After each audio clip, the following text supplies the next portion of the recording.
It looks like we are now live. Hello, everyone. Welcome to the Slam Jam Championship Wrestling Show here on the Extreme Improv Extremed and the Slam Jam Championship Wrestling YouTube channels.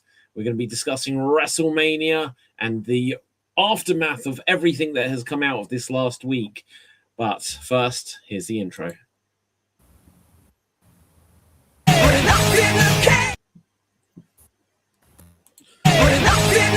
Or there might not be any. Slam Jam Show. With Dynamite, you better feel alive. We're better than you, and you know it. Yeah. If you don't like it, we got two words for you. Slam Jam. Feel the power.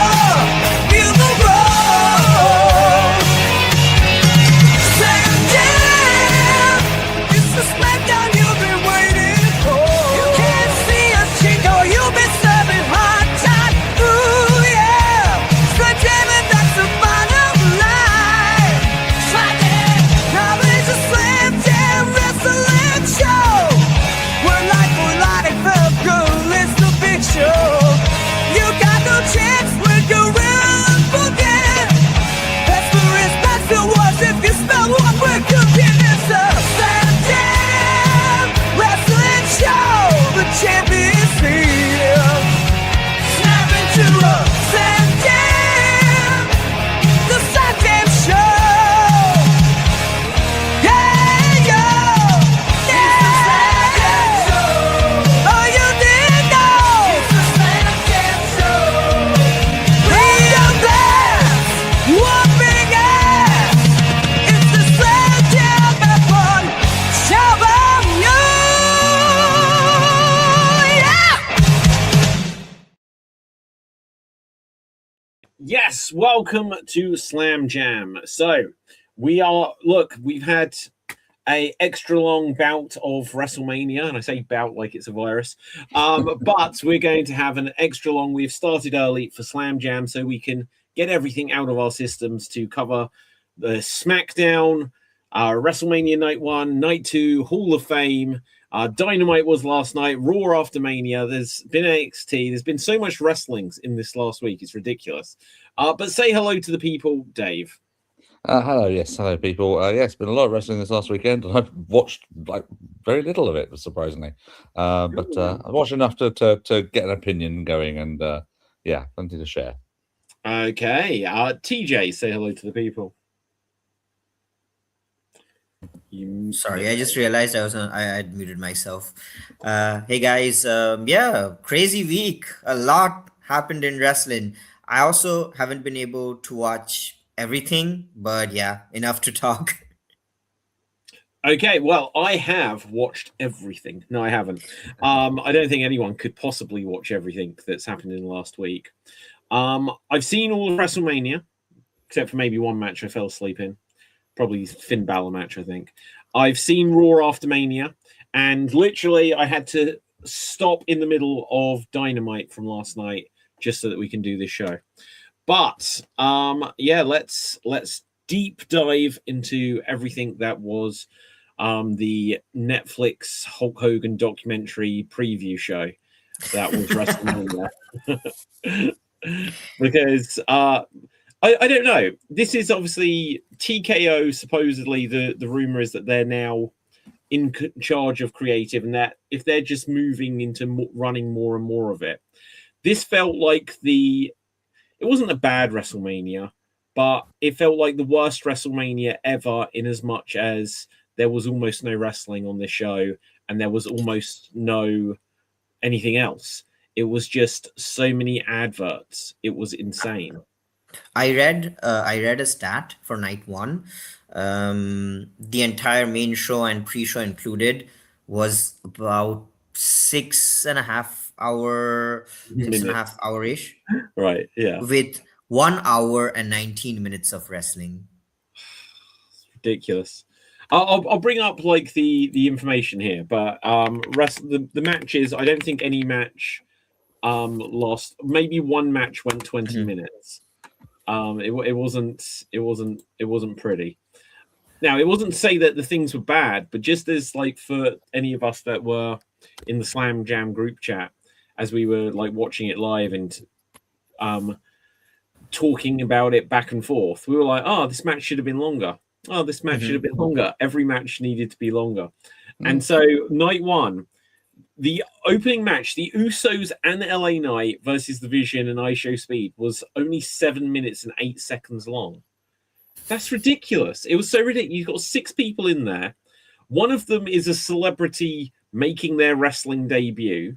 So you might not want to give him too much, but all of the others in that could have carried this match for like a 15-minute opener.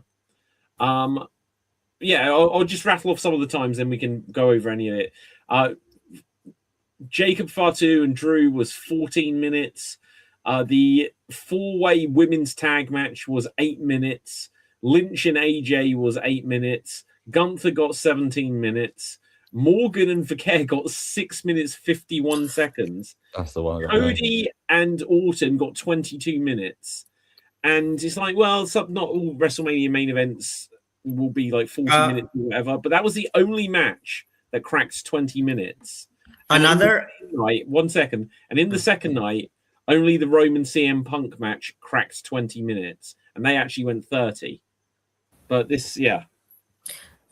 Another stat that I read was between that Liv Morgan Stephanie Vaquer match and the main event, there was about 43 or 44 minutes of ads and stuff like that. During that time frame, you could have fit the Liv Morgan versus Stephanie Vaquer match at least 7 times. It's ridiculous.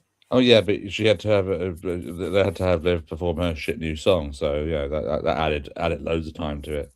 Mm-hmm.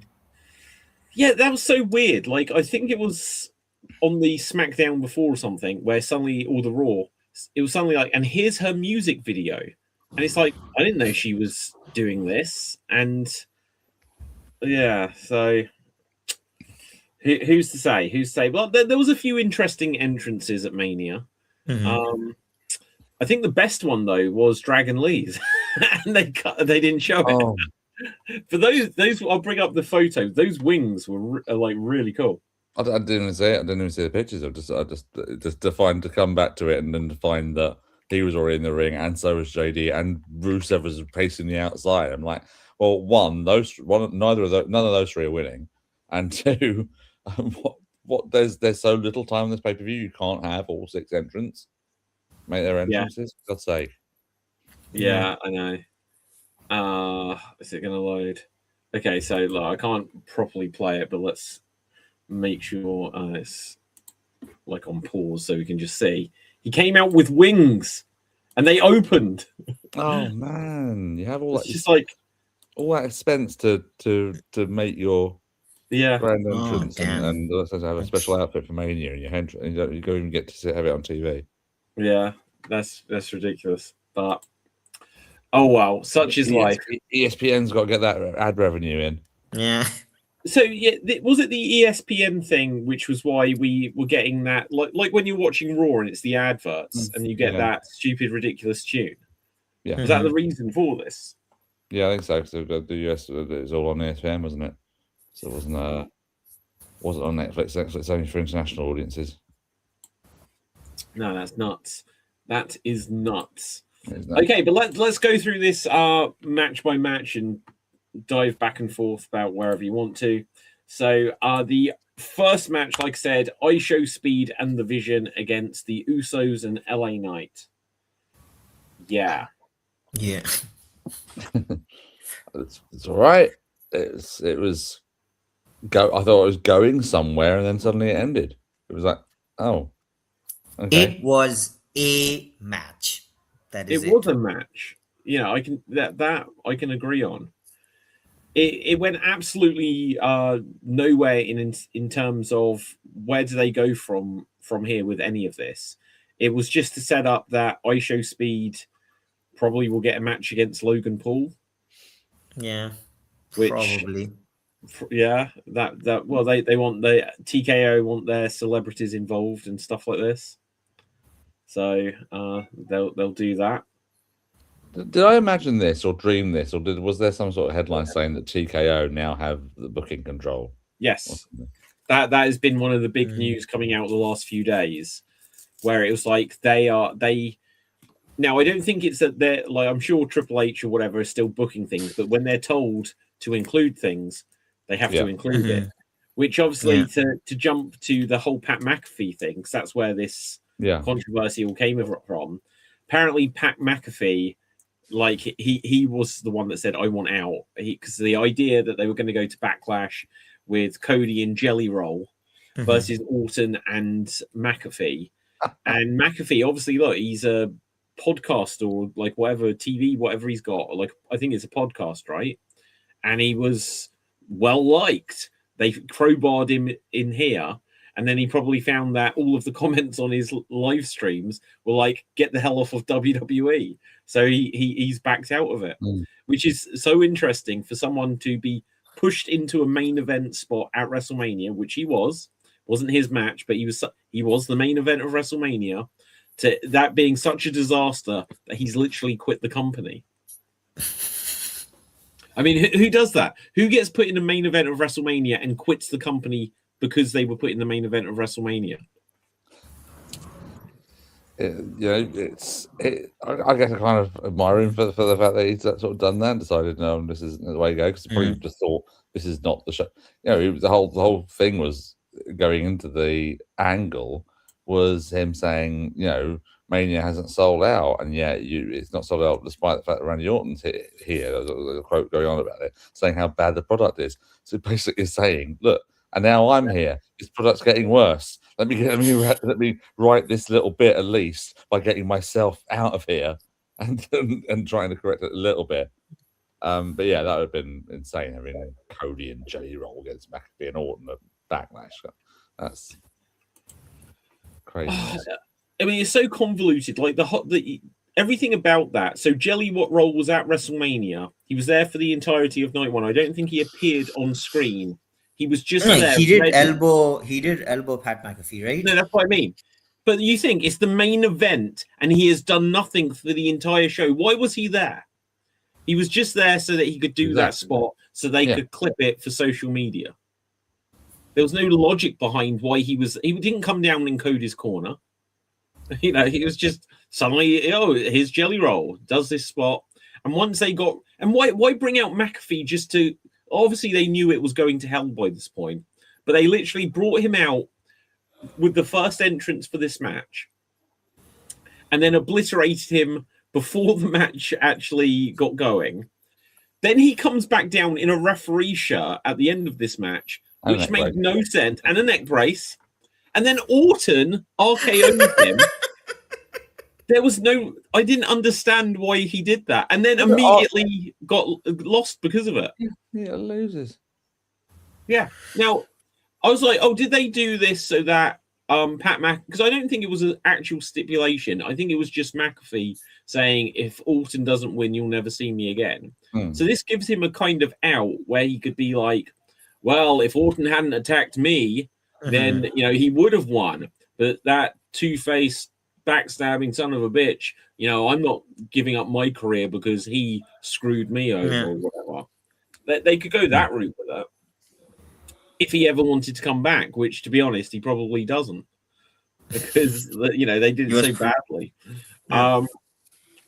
But anyway, so after the Usos, we had Jacob Fatu and Drew McIntyre, which was pretty good, but just short. It needed another 10 minutes to really cook.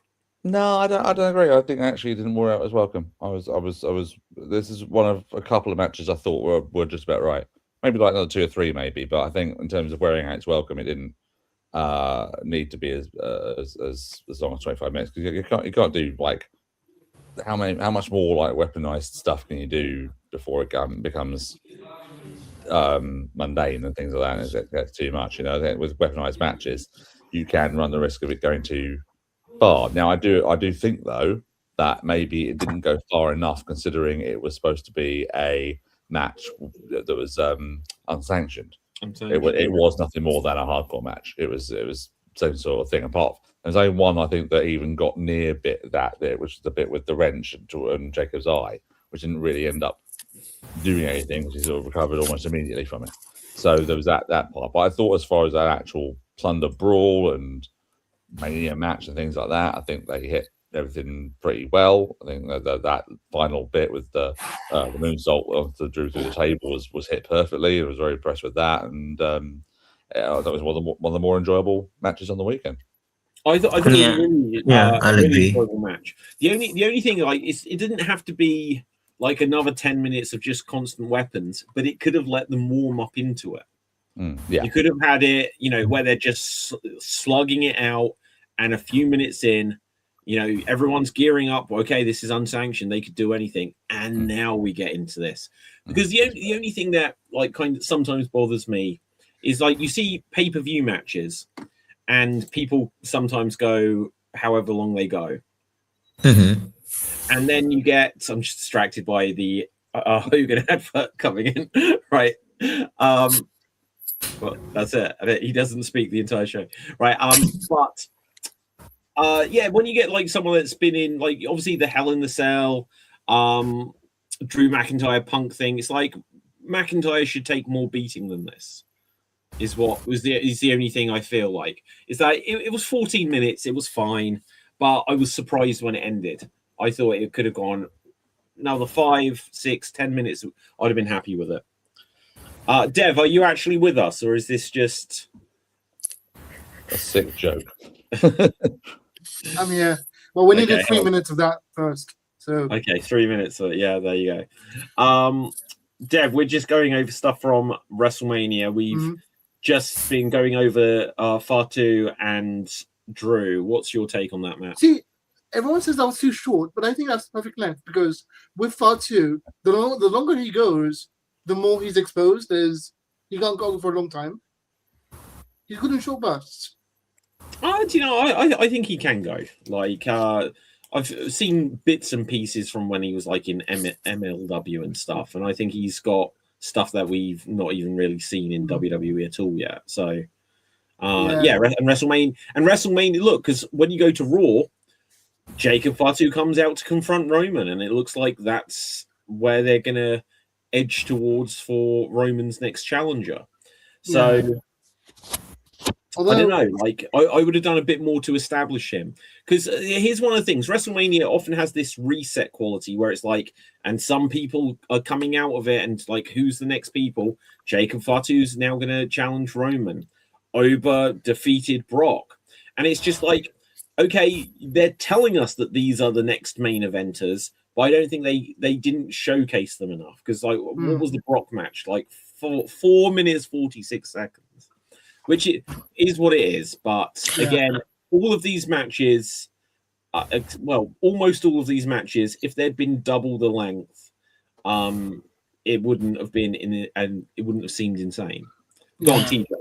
I'm gonna say that the Brock match was absolutely perfect. I think the timing, you couldn't have timed it. This match couldn't have been like this. It was absolutely perfect. I'll tell you why. Because scenario one, Brock Lesnar has not retired, and they are trying to work an angle and then go with Brock versus Gunther.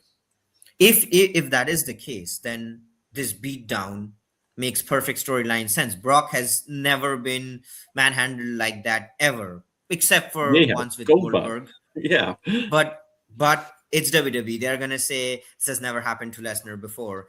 And also, again, in kayfabe, Goldberg at that point, in kayfabe he was a legend. So it's like one legend beating another. Whereas here, Oba, this person who's technically a rookie on paper, destroys Brock, and Brock loses confidence. He's like, I'm gonna retire, blah blah blah, and then you somehow use that for that storyline.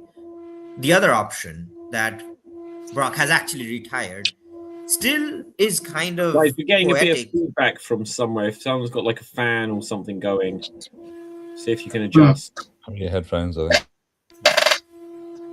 So if Brock truly has retired, it's still kind of poetic that he loses the exact same way he has, how many people have we seen Brock Lesnar do to Obafemi what Obafemi did to Brock Lesnar? So it is also a very poetic way of, retiring. So I think it was perfect. With the whole I think the retirement's legit because of the match that happened afterwards. Because they didn't show the entrances for Dragon Lee, JD McDonough, and Rusev, because I believe that the planned retirement / striptease thing that Brock did in the ring ate up time that they were going to use for the entrances. So, okay, there's this rumor going about that they didn't know that Brock was going to do this. There's some headlines which I think are just, I suspect they're just completely bogus, saying WWE are going to sue Brock because he's meant to be there. That's bullshit. I don't believe that for 1 second. There is a good chance that this is just setting up that, Brock's leaving, and then they'll do something with Gunther calling in this favor, and or he'll threaten Heyman, and then Brock will come back and have this one last match or whatever. I really want, this is like a stupid idea, but I really want Brock retires from WWE, ends up having a match with Gunther in UFC. Well, yeah, that will never happen. Like UFC don't want anything to do with WWE, even though they're now part of the same company, because it's like this is the bullshit that makes people not think that we're real, sort of thing. So they'll never do that cross. Do you remember when?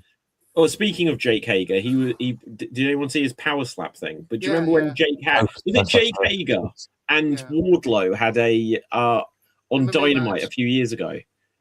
And they were like doing wrestling moves instead of just making it look like a cage, like a UFC fight. I saw a suplex or something stupid. Sorry? I think I saw a suplex or something stupid. Yeah, it sounded ridiculous like that. Okay, just very quickly on that. Did people see that Jake Hager's doing power slap? Yeah. And did you see? I don't even know what that is. Power slap is that ridiculous sport where you stand face to face and you don't defend yourself. And you slap the other person. Slapping. It's how to speed run a brain injury. Yeah. It's how to speed run to a brain injury. It's absolutely insane. Yeah. Like if it was some sort of bare knuckle, your feet chained to the ground boxing thing, but just the idea of a sport where someone says, "Okay, you win a coin toss, you can knock me out because you get to go first." It's another plot to Space Jam. To Space Jam. They chained Michael Jordan down, and people have to play basketball against him. I don't remember the beginning of that, to be honest. Okay, but anyway, let's bring it back to one key thing about the Hager thing. I really want to go back to when he won his match, he shouted out, "Fuck Tony Khan." Of course he does. He's like, that's all he's got nowadays. Is he's bitter that the only thing that he could do for 2 years there was wear a purple hat. Yeah. And then they did, and Tony Khan never wanted him, clearly. Oh no, it did. He blatantly did. You remember the first Dynamite? It was the thing they focused on the most of in that last segment. It was a big. Okay, and then immediately after that, though. Then he realised, what am I doing? It's Jack Swagger. I can't be doing that. I think this, okay, so shit matches and shit match after shit match. And they realised they couldn't do anything with him. Well, what I think it was is that because when he came out, they were like, "This is AEW's Brock Lesnar. He's finally going to get used right," and they didn't know what to do with him because even if you watch Power Slap, he stands there and goes, "We the people," because that's his gimmick. Fair enough, that's what got over because of Dutch Mantel, not because of him. But anyway, Chris Jericho, as they were chanting "We the people," was like, "This is stupid. It's gone forever," and you just see his face going like, "That's all I have," right? And then the gimmick was going to be that he doesn't speak. And they did it for 2 weeks. And then they did like a music video or something with like Santana and Ortiz. And suddenly he was speaking. And it was like they have got no concept of what to do with Jack Swagger. And because he was doing MMA fights, he didn't wrestle for ages. And then when he did, he was selling so much. It's like, well, you brought him in as a monster. And now he's just bumping around everywhere like he's a loser. You can't put him on the mic because of his like stupid speech impediment, ridiculous sounding voice. Yeah. And he was done. Then he just became a purple hat. The thing about he If you suffers become from the the purple hat, that'd be amazing. yeah He he should. suffers from the whole big man in AEW thing, where you can't make him look too strong because he buries everyone else. You can't make him look like too weak because then he looks weak. You don't know what to do with him. Well, no. So he should look strong. They should have just put in the early days of AEW. He should have just been defeating. I can't even remember like some of like Trent Beretta, and he should have been defeating. God, I can't remember the people's names that they used to have. Like some garbage that they tried to promote and never became anything. He should have beat them, One of the and then Dark Order and stuff. like Dark Order people, any of this, and then you get someone like Darby Allin, who's now the world champion, and it's like it's the giant David and Goliath story, and it's just like 2 or 3 matches he could push around someone, and it's like, oh, but you got fight in you, kid, sort of thing, and then or you do like Razor and the 1 2 3 kid, where he upsets someone, where like Darby Allin or Sammy Guevara upsets him. And he's like, I'm going to beat you again, and stuff like that. That's how you use a big guy in the land of Lilliputians.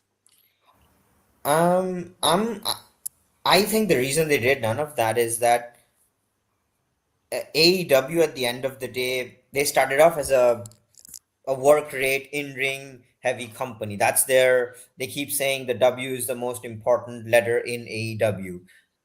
With all due respect to Hager, which is not a lot, he just doesn't, even as a big guy, even as a monster. AEW had Wardlow, Hobbs, a bunch of other people. So he's just not there, unfortunately. But like, I mean, from literally week 1, he debuted at the main event of Dynamite. Anyway, who cares about Jake Hager and Power Slap? Let's get back to WrestleMania because we've put more focus on to him than we did like Drew and Jacob. But anyway, next up we had the Fatal 4-Way, the WWE Women's Tag Team Championship, and we had now this was perhaps fortunate timing that Nikki Bella was injured. So they needed a replacement, and they did the deal, and Paige is back. Yeah. Okay, I guess no one cares about that. I like the entrance attire that Alexa Bliss and Charlotte had. That's about it. The butterfly. Why were they? Okay, so one was a butterfly, and then the other's a moth. Yeah, so Charlotte was the Divas Championship, and Alexa was Bray Wyatt's logo thing. Yeah. Oh, okay. Yeah. And like they brought back Paige. They took away the one of the Bellas. Was it Brie or Nikki that's injured? They brought so Brie wrestled and Nikki didn't. Because I only remember them as Cena's ex-wife and Brian's wife. Oh yeah, do you know what? Like so many. Now this isn't me trying to be unfair to the women wrestlers over the years, but so many of like the mid noughties and into the teens, 2000s, whatever divas, when it's suddenly like this is what they're up to now. Like it showed Caitlyn or something on. She was on a news story, and I was like, I don't even remember who she was, and they didn't get TV time. Like so, the few that do, you'd remember. But now we have Paige back, so Paige here. Paige here. What a meme that became. But yeah, no, I was pleased to see her back. She obviously didn't. The match was incredibly short. She didn't have to do too much in it. She doesn't ever need to do too much. Like in AEW, she clearly wasn't what she was a few years before, like ring rust galore. And I'll be honest, I don't ever, not that I saw her until the end of her time in AEW, but I don't ever remember her particularly improving or getting back to what she once was. Again, I also think it's the same thing that I mentioned before with Hager. I think Paige is definitely not what she used to be, but even what she used to be, if you compare with some of the female talent AEW has, it's not comparable, unfortunately. But she is from that slightly different era. So She Paige is. wrestling 10 years ago, where she- women's matches were like 3 minutes. Like for sure. Which is why I'd say she's still above the standard WWE expectation that you have for women's wrestling. But again, when you bring her in with these people, and I don't mean this just for AEW, now that she's in WWE, I don't think she can compete on a similar level as a Bianca or Well, or Charlotte Rhea, or, you know. yeah, Stephanie Vicaire. Okay, but what I will point out is the match she was in, tagging with Brie Bella, with Nia Jax in there. And you know, she wasn't anywhere near the bottom of this pile. Like, even if she does have ring rust. So Dave, you had your hand up. I was literally about to ask who we were talking about because there was two people. Oh, wait, I can clarify this for you. And there you go. Right. Right, Dev. What I will say is, back then, AJ and Paige were the best of that era, like of the Divas era. But now they're like slightly above some of them, but way eclipsed by like Stephanie Vicaire and like Sol Ruka and stuff. Well, yeah, it's an entirely different landscape nowadays. I'd even say if you compare her with the Four Horsewomen, I think all of them were always way ahead of her in terms of in-ring ability. They're apparently the original Four Horsewomen, aren't they? The Paige, AJ, and the Bellas. According to Nikki Bella, suddenly. Yeah, because was it? Hold on, wasn't they have? They had the faction that was like had to be renamed because it was a porn site. Yes, Paige, Charlotte, and Becky were the Submission Sorority. Yeah. Jesus. And they changed their name quickly because of that very reason. Yes. What was it called? Submission Sorority. Let me check that out now, Jack. Right.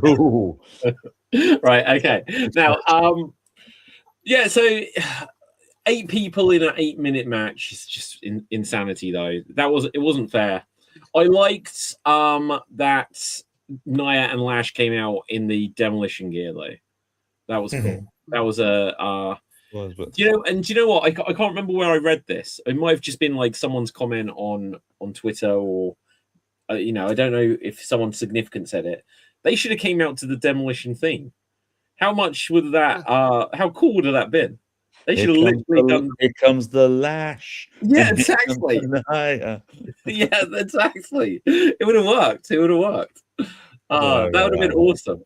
I'll tell you what is weird though, and this is just because me being a traditionalist, the champions should always come out last on the entrance, and they didn't. They came out Paige and Brie getting that was so did Paige come out last then? Yeah. I got why they did it.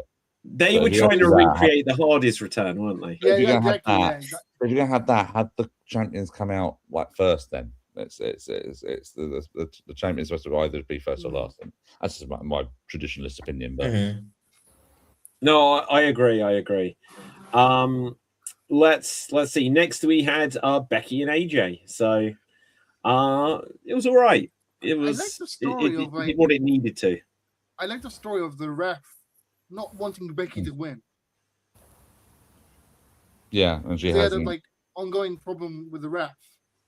And this is gonna go on it. Ongoing problem with the ref, and she had to eventually accept that she was going to win no matter what, and they begrudgingly count the 3 basically. Okay, so but didn't she didn't Becky do some things to aggravate her though during the match? She's pushing her and all other bits and pieces, and pushing her back and all that sort of stuff. But it's just a case of she just got away with something at the end finally, where she did she could finally win with. The ref counting 3 and all that sort of stuff. But I think this is going to end up being one of those stories because that ref is a wrestler, isn't she? And she's she's a masked wrestler giving elsewhere on NXT. Jessica Carr, is that it? That's right. Yeah. So this is going to hopefully end up with her being her debut as a competitor at some point, possibly for Backlash. And that seems to be the story they're telling. which it's a perfectly fine way to introduce somebody as a competitor, I guess. So yeah, but it's as far as the match went, it was all right. My highlight was on AJ's entrance, where it came up with all the dance kids or whatever doing that there, and she came up with the final lot right next to her, and one of them sort of stayed at the lit of this one. You can see him just running back towards it because they obviously got nervous in front of the massive crowd. Like this, ran off. Yeah. Well, in rehearsals, she's like, "Yeah, you just skip out there." She gets out. She doesn't realize there's like 100. Well, there's probably like 44,000 people. Yeah. Okay, what about? What if Jessica Carr's gimmick is that she still has a referee license and can do her own counts? Anyone ever done that before? That could be You know, Booker Just T. calls for the No, bell. he commentated on. Booker T commentated his own match. Do you remember TNA did do like a referee that was a wrestler that came back as a wrestler gimmick? Was it I think it was Garrett Shane Bischoff? something? Wasn't it Bischoff's son? No, Garrett I'm not Bischoff. thinking of him. I'm not thinking of him. There was a guy that was I think it was with Booker T, ironically, he did mentioning him. I think he ended up no, it was what was I can't remember the guy's name, but he used to be like a Shane wrestler Stewart? Yes, that's it. Shane Stewart. He used to be a wrestler, Canadian wrestler. He used to wrestle in Mexico a lot. He was signed by TNA to be a referee initially, but then he was getting similar sort of thing. A heel was constantly getting at him and all that sort of stuff. And eventually he came back as a wrestler to beat, I think it was Davari when he was in TNA. I forget his TNA name, but it was Sheik something. But he came back and did a feud with him, and then I think wrestled Booker T like once and then was never seen again. So it wasn't a great example of a lasting thing, but that would have been quite fun if it was a case of him being a referee and a wrestler. And I mean, like Teddy Long was a manager, then a wrestler for years. Then a referee for years. Yeah. And then obviously a manager into being SmackDown's. Yeah, exactly. So there's not many people that go from referee to something. Most famous one would be referee to wrestler to referee again would be Dangerous Danny Davis back in the day, of course. His whole wrestling outfit was just black and white stripes, wasn't it? Yeah. Okay. Let's go from here. Gunther and Seth. This was pretty That good. much was better than it had any right to be. How the hell did Seth do that thing with his eyes, and then a second later they were gone? What? Seth's eyes were like pitch black. Demonic. Like demonic. Yeah. Okay. So Yeah, probably Oh, had lenses, some lenses. lens and he took them Yeah, but off. he turned around and they were gone. How No, quickly no, can you take out contact lenses? Extremely quickly, because a lot of my friends are costumers and like do work at events and stuff, and they can literally pop them out like really quickly. Ugh. I don't know if I can find Regular Seth practice. rolling eyes. He's been away for a while. He's probably been practicing. Oh God! I look up Seth rolling eyes and I get when he's taking out Rey Mysterio's I'm eyes. about to say, yeah. Jesus. That's how he got them out so quickly. He just Yeah, Type in put Seth them out, Rollins like, switch them around with Type in new ones. contacts. Yeah. They Okay. type in Here contacts, yeah. it is. So, yeah, he walked down the aisle. His jacket was smoking, and his eyes were like that. He turned around a second after this, and his eyes weren't like that anymore. But okay, so this is what I mean. They're contacts, but they are full eye contact lenses. Yeah, they exist. Right, if you remember the Jim Carrey Grinch movie, the trivia on it is when he had to have full eye contact lenses, he had to have like training from like Navy SEALs or something to be able to take the pain of having full eye contact lenses. So maybe they've just improved them now, but Seth's entire eyes are black there. Well, yeah, but if he's only having them for one entrance, I think that's probably a pain enough, Yeah. isn't it? As Instead of I'm not filming for the carried entire in a movie. full film shoot for that. But what do you mean this match was better than it had any right to be? Did you think that Seth Rollins and Gunther weren't going to be able to put on a good match? Yeah. Why? I thought it was me. I thought it was gonna- I thought it They was didn't have a gonna cluster. storyline. They didn't have a storyline. They had to make up a storyline. Like Gunther beat up Seth, and then clearly in the week afterwards, they were like, "We've got no justification for this," and they had to be like, "Oh yeah, because you wouldn't ever wrestle me when I was world champion." It's like, why wouldn't Seth want that chance? Why didn't Gunther challenge him? It made no sense. Yeah, but regardless of that, regardless of a storyline, when the storylines are any good, my point is that Gunther and Seth Rollins are two of the top levels wrestlers. No, I don't doubt that. The idea of them not being able to get together a good match kind of startles me. No, I I think thought it'd be more like I thought he was gonna have ninjas and it's gonna be like all this like wild because you know Seth and his little cult of like They're gone now, right? That's done. Yeah, They've realized that's ridiculous.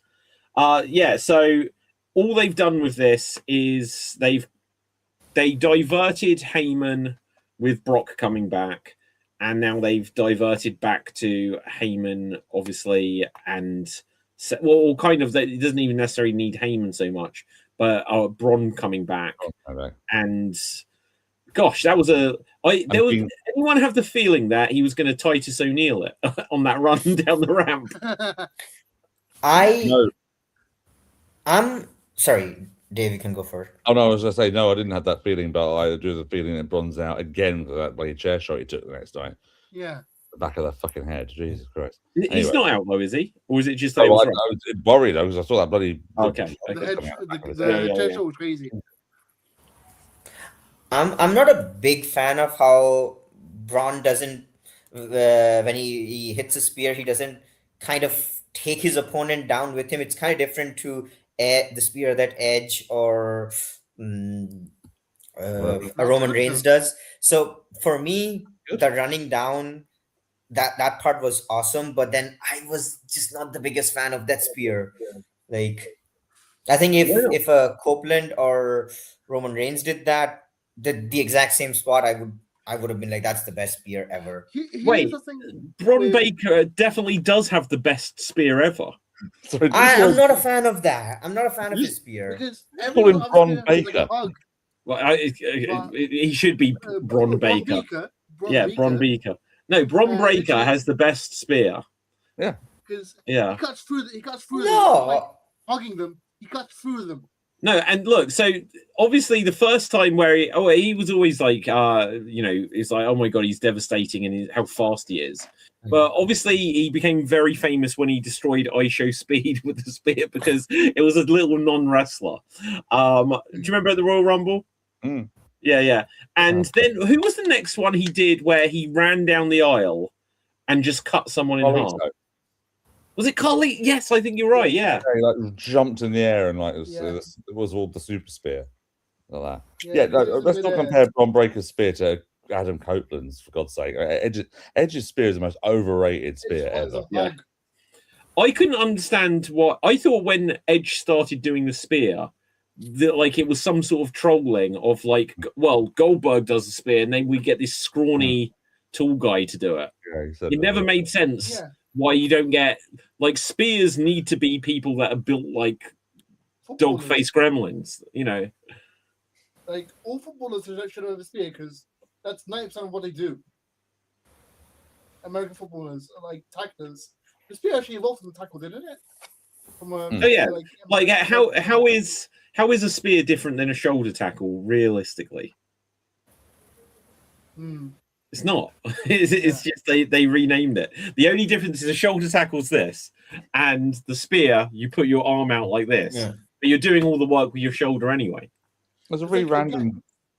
Go on, Dan. Again, like I thought that that Edge spear was like how Cena did the FU to parody the F5. I thought Edge they did the spear to parody Goldberg's spear. Well, that's what I mean. I thought that's why they gave Edge the spear, just to kind of be like, well, we're just giving it to this guy who's nothing like Goldberg. Mm-hmm.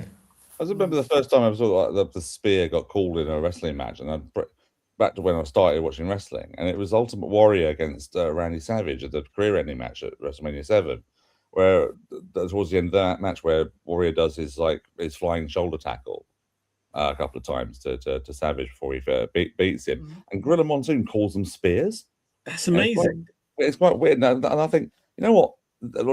Think about it. When I was watching that, I was like, "Oh, that's a really cool move," and it looked like a spear. It was like, Warrior suddenly just darting forward and putting his whole body into this thing to take Savage down. It did look more like a spear than I think than the spears do now. Do you know what I mean? It's like I get what it was bizarre, but you wouldn't, that's the only time I think they were ever called Spears for some reason. Going on soon calling them on that show. They're always the flying shoulder tackle now, I guess, but it's a weird little nugget of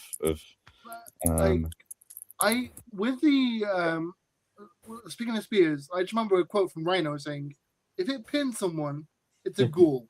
If it doesn't, it's a spear." Yeah, I like that. Oh dear. Gordon Breaker should call it the gore then. Okay, so coming back to anything else on Gunther and Seth? No, really. I enjoyed it. Probably again, probably was one of the better matches of the weekend. Yeah, I agree. Morgan and Vicaire. I'm so pleased that Liv won. Like, I'm genuinely very pleased that she won because she really became prominent a couple of years ago.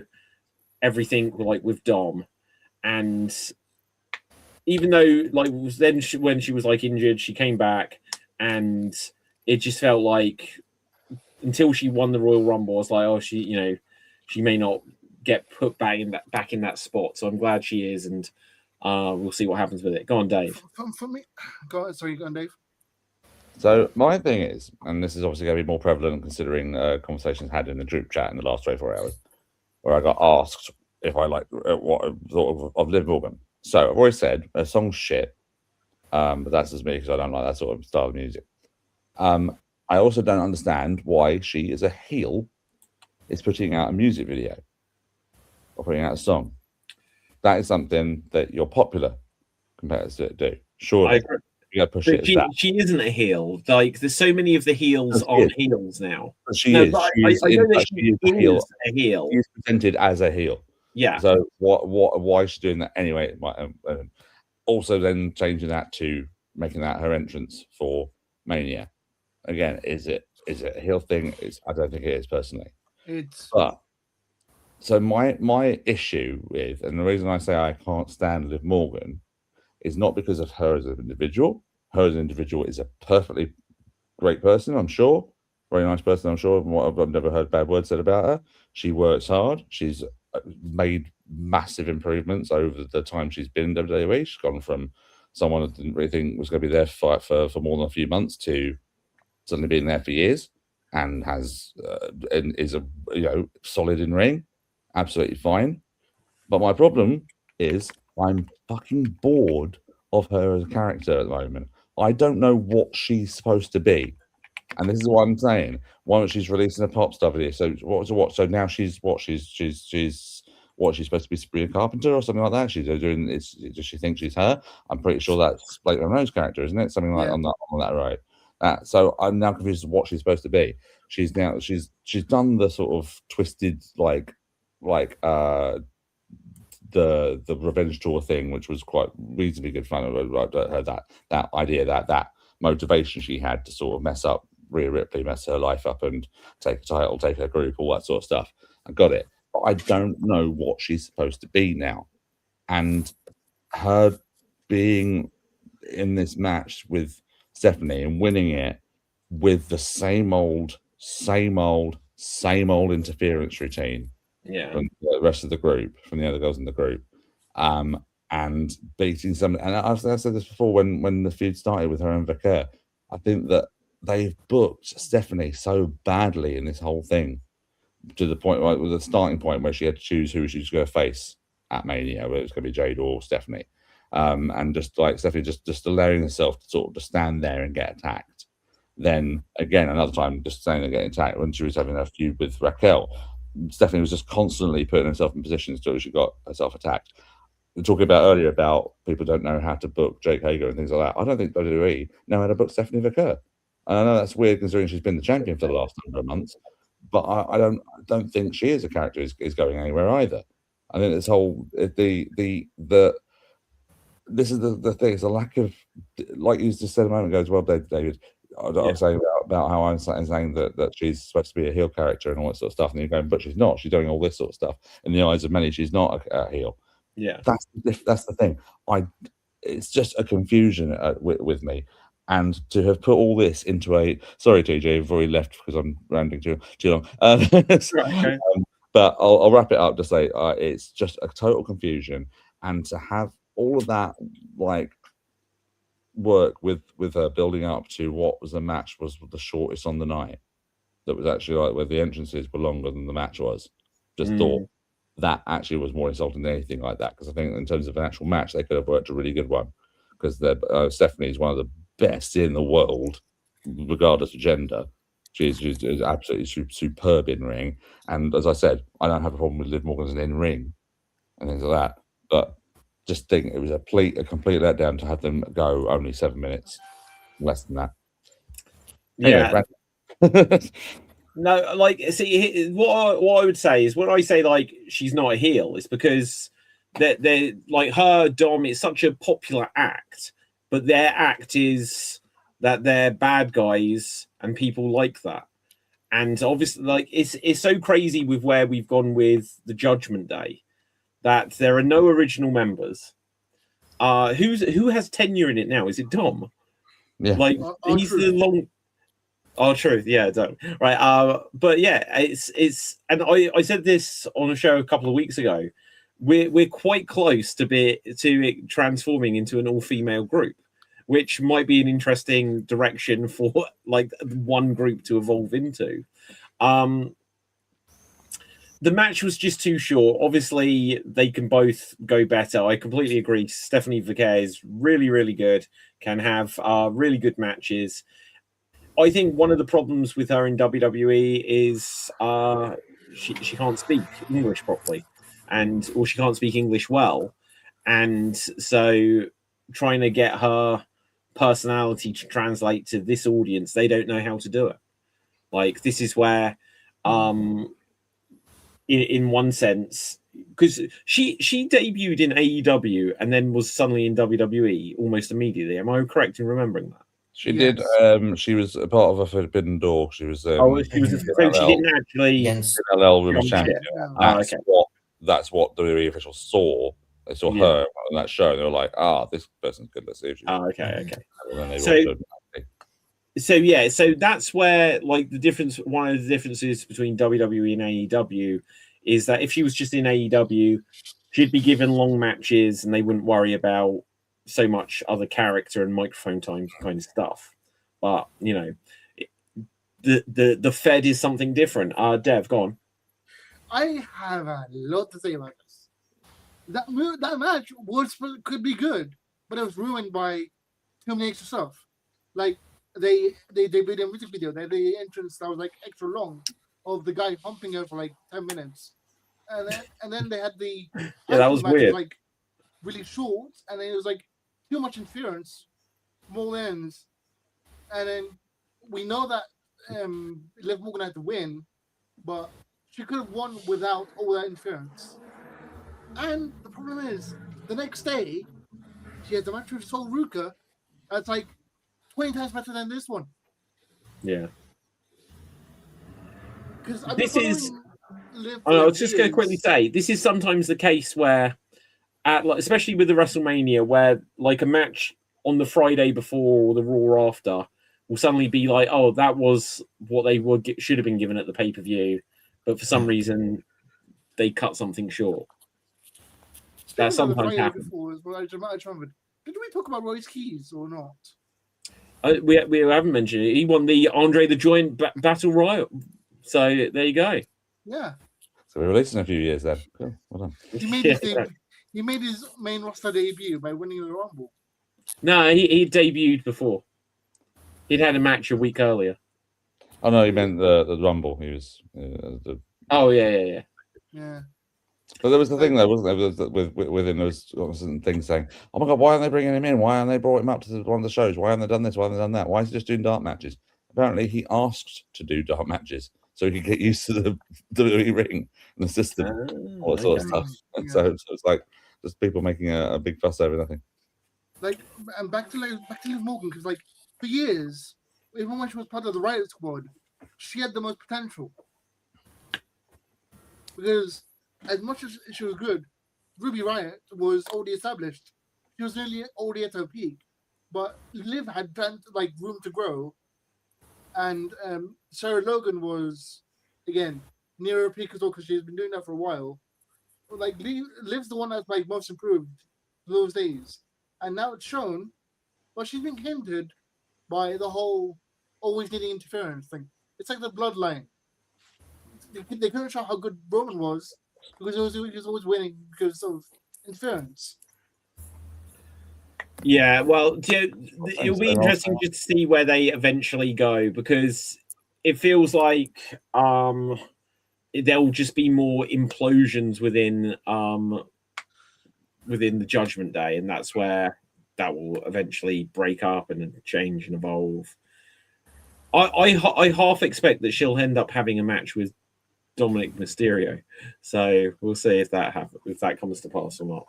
Okay, next on the show, we had Cody Rhodes and Randy Orton. We kind of touched on this earlier, but any particular thoughts or comments on this, guys? Why? Was your comment there, TJ? Why? Why? Everything that happened. Oh, everything that happened. Yeah, we touched on it earlier, but it's just why wouldn't they have Rhodes winning it? Why wouldn't they have Orton winning it? I don't understand. Yeah. I don't understand. Because like the entire thing was hilarious because, and the best part was there was apparently Ted DiBiase Jr. was in the crowd waiting for himself to appear in the promo.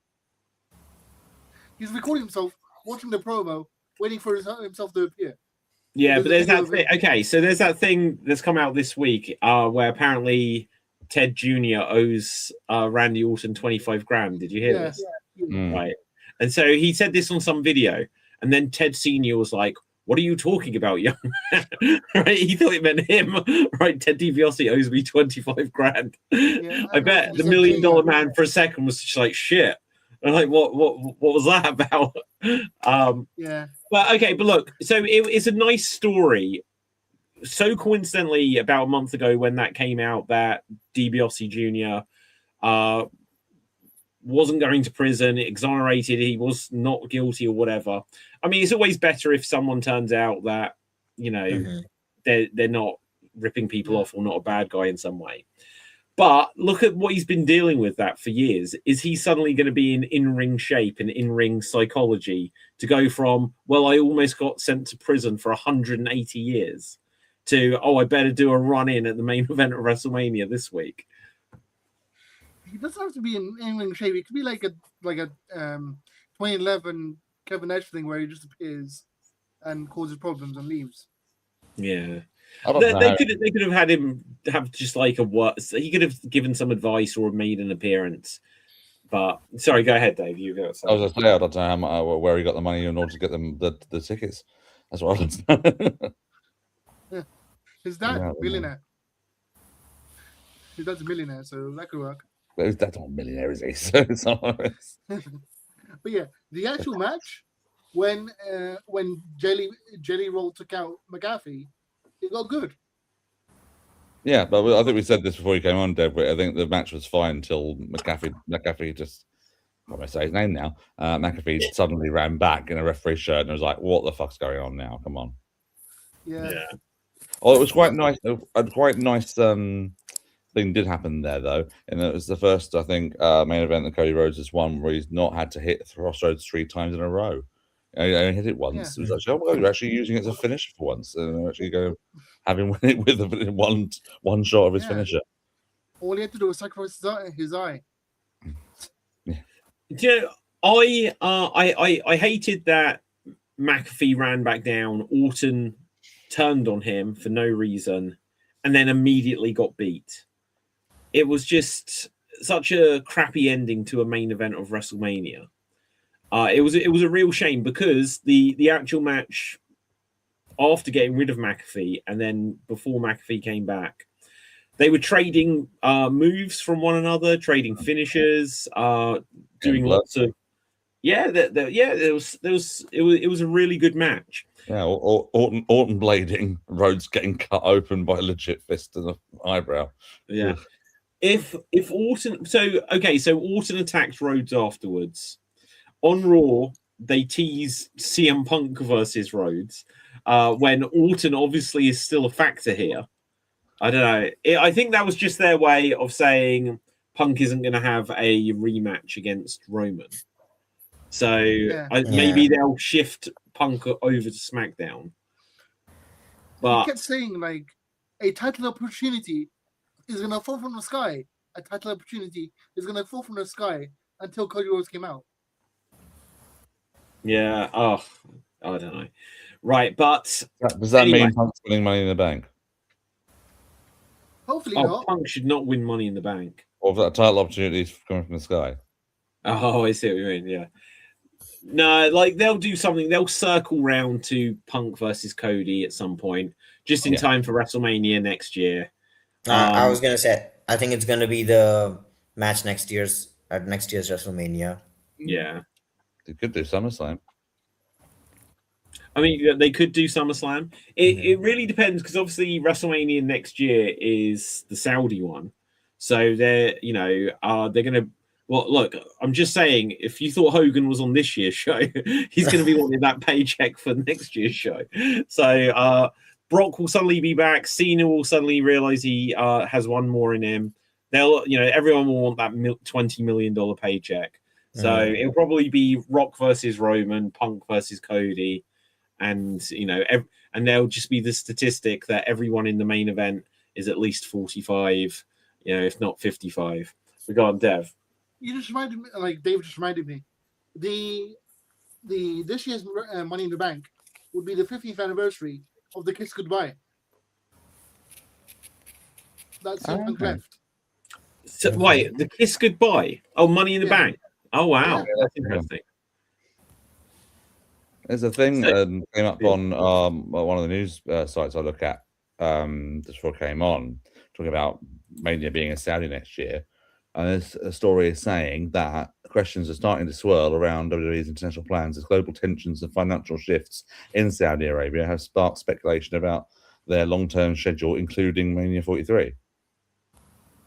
So there's apparently no sign they're going to cancel, but there may be some changes, things like that. One of the changes might be it's just a one-night WrestleMania, not two-night.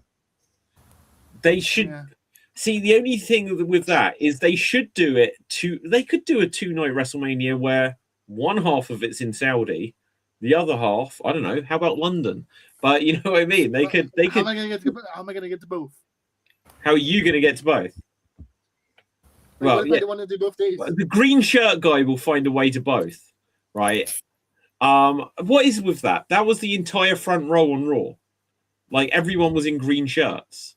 It was a bit bizarre, but anyway. So I don't know. They could do it. WrestleMania 2 was in multiple arenas, right? Yeah, it was the worst WrestleManias of all time. So I mean, let's not go there. Yeah, but it was their second go at it. They gave it a try. And look, and the other time they did multiple arenas was that Raw anniversary show where they were in the original. And that was terrible. That was one of the worst Raws of all time. So let's not go there. Okay, but you don't. But if you have night one somewhere, you can have that entire crew, and then night two, you have that entire crew there. Yeah, but it's almost like Raw and SmackDown. You know that London would get SmackDown. Yeah, true. It's true. But apparently it's to do with like the financial stability of the Saudi Arabian government. They've pulled something called Live Sport or something, LIV Golf, and they're certainly low on the Saudi PIF is currently low on money, excuse me. And they're seeking additional investment from wealthy individuals. So yeah. Wait, who's low on money? The Saudi PIF, whichever that means, a public investment fund. Well, it had to happen eventually. Like they've been giving all of these things like billions to bring everything over there. You know, the well had to begin to empty at some point. Yeah. So it could impact Mania. Wow. Okay, so we are now officially on to night 2. Ober and Brock we kind of touched on already. Let me just give one take on this that I hadn't given. People are like, oh, it was so real with Brock. I thought that seemed like horseshit, him suddenly getting teary in that. I didn't believe that at all. Yeah. Everything I thought it was real. Everything I've heard about Brock over the years was that he doesn't even really care about this shit. Exactly. Right? Look, he dropped it to when it was the pandemic WrestleMania, who did he wrestle to? Drew. Drew. He dropped it in such a short match there that they had to bring in the Big Show to have another match with him, right? So Brock doesn't care. You know, he came back. He got a big pay. He whatever reason, either he didn't tell them that he was leaving or whatever. But I don't believe he was really crying. I don't believe he was really. Yeah. See, the thing with Brock is he cares when he wants to care. So when he wants to care, he cares. For example, But isn't that the same with everyone? Like, if I want to care about something, I'll care. Brock, it's still an extreme though. For example, he wanted that champion versus champion match, but he didn't want to wrestle Jinder Mahal. So AJ lost to no, Jinder Mahal lost. Well, he didn't care about Jinder, did he? No. You know? So Jinder lost to AJ, and they had a really, really good match. Yeah. Yeah, he cared about himself. He didn't care about his opponent. They were doing a champion versus champion non-title match, and he made the other champion lose his belt just so he could have a one-off match with AJ. Yeah. I can't believe I'm going to say this next sentence, but in defense of Brock Lesnar, I'm going to say it was completely real, his emotion. Having come off of a weekend where I have seen a lot of people emotional and I've gone through a lot of emotions myself. I did a thing called an improvathon. I'll explain that later, viewers, don't worry. But after a lot of emotions, a lot of work on that, I've seen a lot of people where they are like properly emotional and crying and things like that. Brock is not that good an actor. He's not that good an actor. He's not so good an actor. He could like go red faced and start trying to hold back like whatever he was going there. He did. He always goes red face. No. But if you see it, he goes like a plummy sort of red before he realizes he's like in there. And if it is a work, then he did well to work me. But I think it was legit, and it would be just typical. But like you say, bit out for himself. They probably wanted him to wrestle Gunther in a career match, and he's probably the next thing in, nah, do it now. No one's gonna stop him, are they? But I thought the tears were real and the emotion was real. He was listening to the crowd and reacting to them and how they were sort of like were chanting for him. Yeah. I'm gonna say I don't think it was 100% fake, as if he didn't care. I mean, at the end of the day, this is still something that he has been doing for quite a long time.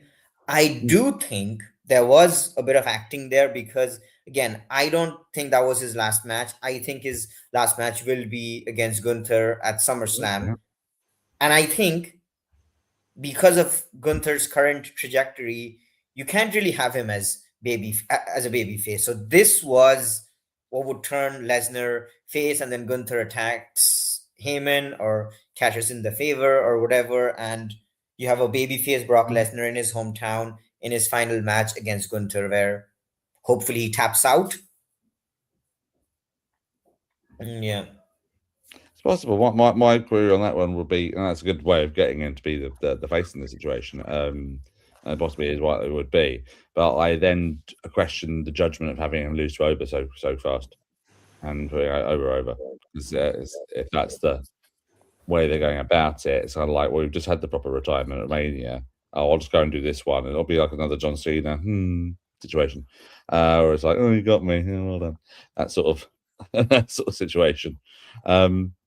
So yeah, I know, TJ, you really liked the Volta Cena situation from before. Won't go over old stuff, but when we're to go back to the show, we were talking about it at the time, and you'll see differing opinions.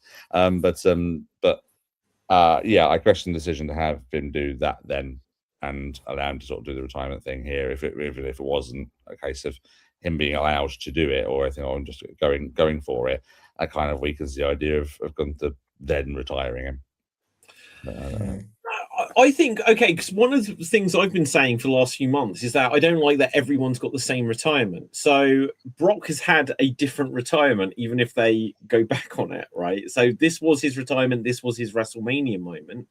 If SummerSlam's in his hometown, it's in Minnesota or wherever, and they're going to do the story like where he's dragged back this one last time, then like it's too obvious that Gunther's going to win. If Gunther's retiring everyone, but if they now say, Brock, I want this one more match, but he's, but like I want the real Brock Lesnar, not the shadow of what you are. Then people will be like, oh, is he gonna get the win? And you could do it either way.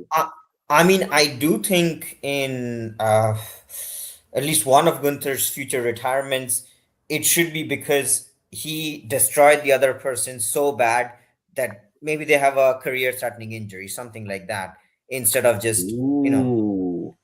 But So- then okay, so then he's retired we wouldn't know immediately that he's retired them though. or the next night, that this person comes out and says, the doctor said I cannot compete Yeah, but you'd never anymore. know that by the next night unless someone is legit paralyzed. You'd never be able to say, if someone's injured in the ring, then it's going to be like, oh, I'm going to get back, I'm going to rehab or something like this. You'd have to build something out of that, I think. True. But that's Again, it's he could retire someone by other means. He could threaten to retire someone by other means, in fact. They could get someone who is, imagine they could have done this with AJ.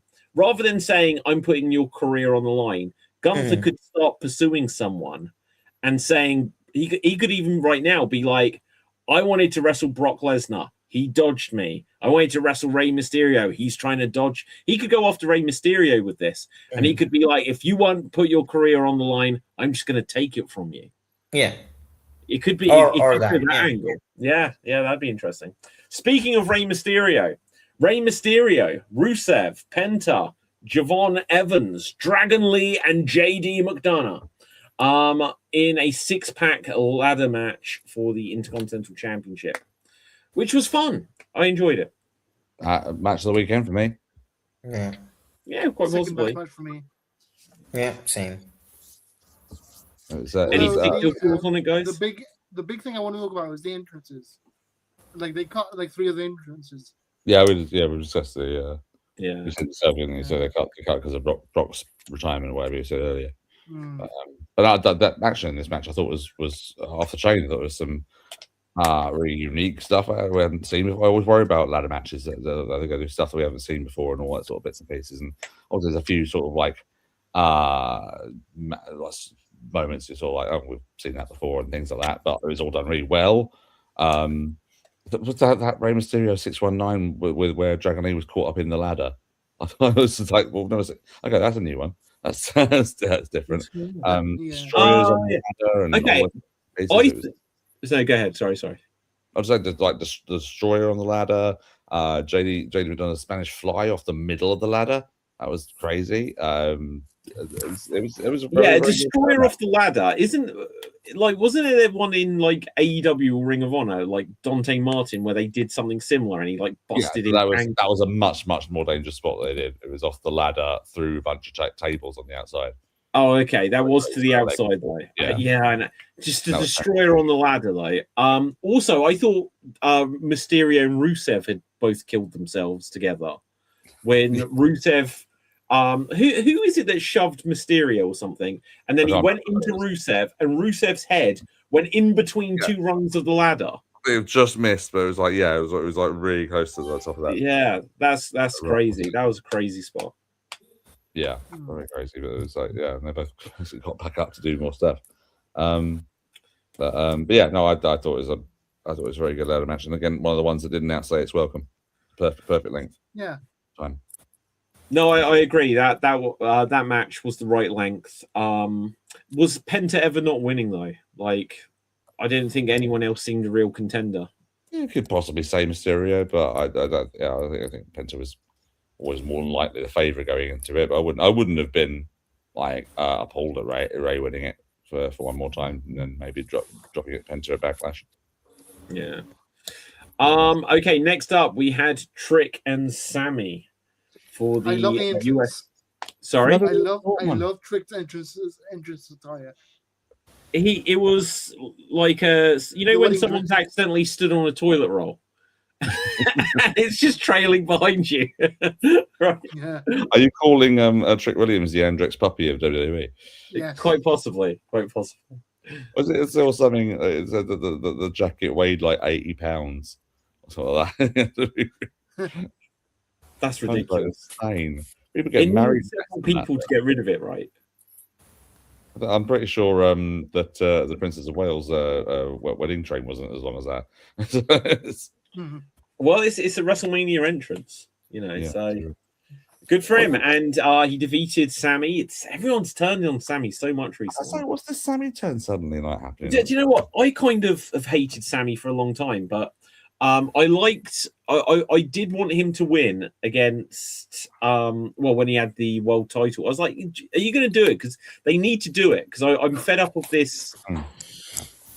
Okay, so here's the other thing. Sorry, just to go a bit back and forth here. So I saw that clip which I shared on the group of Sami Zayn doing stand-up comedy, and some of the ideas he'd got. He said about being on this. I don't know what this guy's called, Tony something, right? I don't know who he is. But this comedian that they do this show where they've got Tony a panel. Hinchcliffe. Oh, okay, sure. So they've got this panel, and then they bring out people and do stand-up. And they were doing it with the wrestlers. And so I'd be interested to see who else did this. But Sammy came out and he was like, his wife doesn't like this Tony person. So he's lying to his wife that he's with a prostitute tonight. Like Sammy was going like places where you'd never normally get Sami Zayn going on WWE. It's just his timing was so bad. And yet you know, when he was in the bloodline, he was so funny. You know, he just completely botched this. Which was a shame. But the good news is he dropped the title to Trick, and hopefully Sammy will have a refresh, or he'll go mega heel and just get, you know, something just with more of an edge. Because either he needs funny where he's just saying stuff and he's lovable, or he needs to go really. He just doesn't need to be whiny bitch Sami Zayn. I'm so Is that where they've been going? Is it because he sort of was going whiny like for a little bit, like at that backstage promo with Cody like a few months ago, didn't he? He was sort of getting a bit like whiny, and Cody sort of pulled him up on it and said, "Stop whining. What's wrong with you?" And then he won the US title sort of slightly nefariously, didn't he? Because wasn't Kamala getting like checked in the corner by the referee, and he hit the Hoover over the referee, or something like that. It was a little bit of watching the highlights. I was going, "Oh, that was a bit odd." Okay. So is that sort of heel turn I quite like, where it's like it's sort of playing to like what he needs to do to sort of get back on the winning side of things, and doing that thing, but then also sort of like being, well, it's a match. I'm taking advantage of a situation, all that sort of stuff. And then I think there was something where he's doing a promo against Trick, and then sort of people were sort of booing and things like that. He said, "Look, I really don't care what you think. It's just not that sort of thing," which is a heel line to sort of say. Yeah, it's sort of like a more of a like a sort of like thing. Well, guys, you can feel that way. Well, I don't really care. What I'm saying is this, and like you say, now he can sort of go in that full trajectory. Now he's lost the title. And he does. He needs to not try to be like a face at this point. Like when he was the conspiracy theory, because that was comedy, right? He is good at comedy, and he's good at comedy whether he's a heel or a face.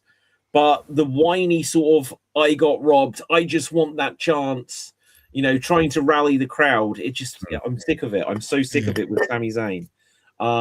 He could have been massive for Sammy Mania, but that didn't happen for him, and he's never recovered from that, in my opinion. But Trick is fresh blood for this will elevate him if they want to build him up in a year or two to be, you know, getting world title shots in the next 2 years. So this was good. No one else has thoughts on this match. Okay, good. Now, this is the match I definitely fell asleep in. I didn't realize until I was thinking about it before the show. Demon Finn Balor, Dominic Mysterio, I saw their entrances. I don't recollect this match at all, though. So other people are going to have to fill me in. The match was really, really good. It was like a lot more violent because they had to show that, and the Demon could take a lot more damage than Balor could. So Dom kept doing extra dangerous stuff that he wouldn't normally do against other wrestlers. Like there was a 619 the 619 that Dom did was better than the 619 that Ray did to Dragon Lee. And the match was Okay.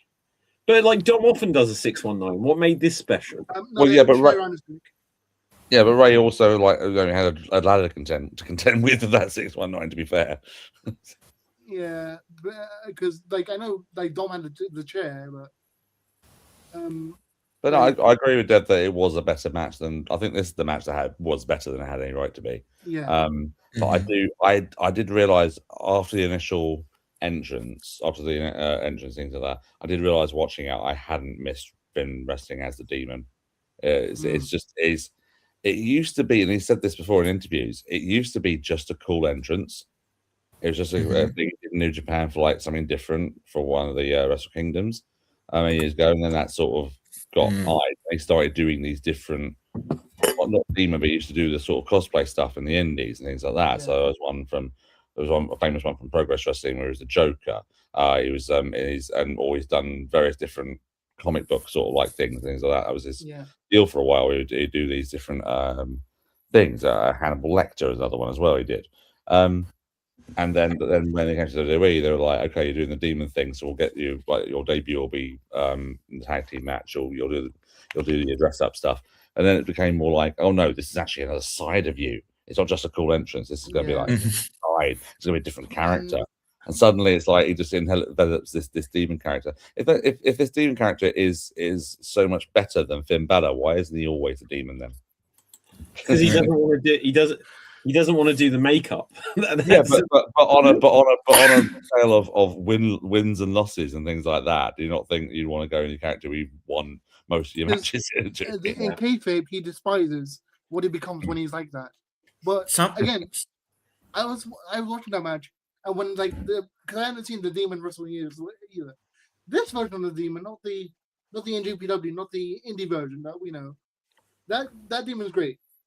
This version of the Demon looked like a budget version of whatever the hell Leo Rush is doing in AEW.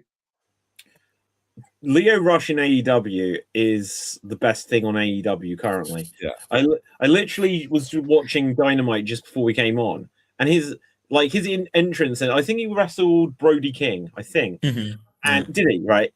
But just coming down the aisle, he was just talking to himself, and I was like, the stuff he's saying is so interesting. Yeah. Like, this is the most captivating character. And even on commentary, they were like, is he out of his mind? Is this mind game? It's great. That's my favorite character in a long time. I wouldn't say that Finn Balor is a budget version of Leo Rush, though. That's a bit of a strange statement to make. But I'll tell you what, though, Streamers was a bad choice for the entrance. Yep. Going down there going, yeah, it's like, you didn't use this in rehearsal. Right. Yeah, I don't know. After this, we had Rhea and Jade, which, okay, this is a match that was better than I could have ever imagined it to be. Yeah. Jade hit a one-winged angel. Yes, there you go, DJ. Yeah, absolutely. Yeah. No, I was going to say the same thing. Jade hit a one-winged angel.